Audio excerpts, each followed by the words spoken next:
15 दिने सूचनाको म्याद सकिनै लागेको छ। के अब हेटौडा बजारमा सडक विस्तारको लागि डोजर चल्छ त? 2031 सालदेखि 2082 सालसम्ममा पनि सडक विस्तार हुन सकेन। 51 वर्ष भयो। के अब सडक साँच्चै नै विस्तार हुन लागेकै हो? पीडित पक्षको क्षतिपूर्ति र मुआब्जाको मागलाई के राज्यले सम्बोधन गर्ला त? हेटौडा उपमहानगरपालिका, उद्योग वाणिज्य सङ्घ लगायत सरकार निकायहरूले विस्थापित हुन लागेको व्यवसायहरूलाई उचित व्यवस्थापन गर्न सक्ला त? राजनीतिक दलहरूले फेरि पनि सडक विस्तारको नाममा राजनीति गर्ने र जनतालाई झुकाउन सक्ला त? बागमती प्रदेशको राजधानी हेटौडा अब विशाल सुन्दर आधुनिक शहरमा परिणत हुने स्वर्णिम अवसरको पर्खाइमा कुरिरहेको छ। के सडक विस्तार रोकिनु न्यायोचित होला त? कतै फेरि 2073 साल साउन महिनामा पनि सडक विस्तारको काम सुरु भएको थियो।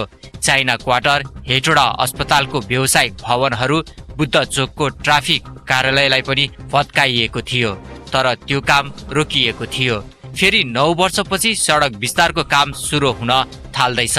के फेरि पनि सडक विस्तारको काम रोकिन्छ त? त्यस बखतको सडक विस्तारको समयमा देखिएको हेटौडा बजारको अवस्था र डोजर आतंक।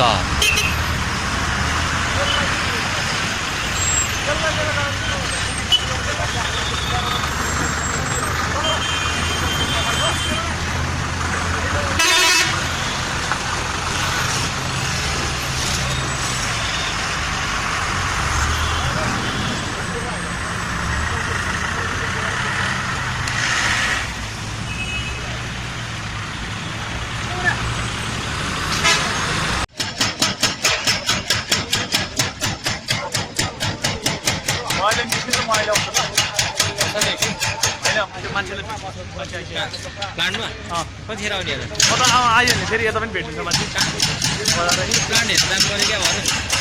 प्लानमा जान्न अहिले म ब्लक साइड बाटो भत्काउने कार्यक्रम भइरहेको चाहिँ यहाँ पो हेर्न आएको हो र तिमीले आउन त नि हेटौडा हस्पिटलको केटा गाडी ठ्याक्कै यहाँ खतरा भत्काइरहेको छ हिँडेर आएको हो ए ल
यो तलको भत्काउने बित्तिकै त्यो त झ्याप्पै त पर्छ नि है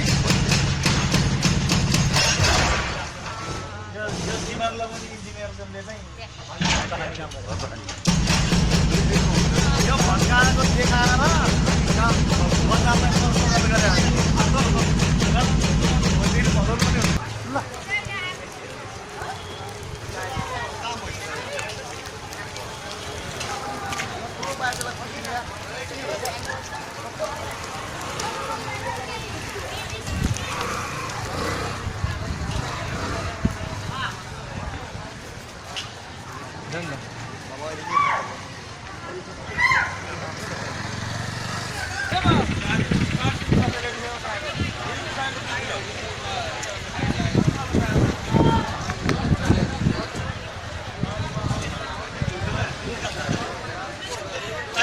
सी गरेर गर्दै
कता चाहिँ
भिडियो बनाएको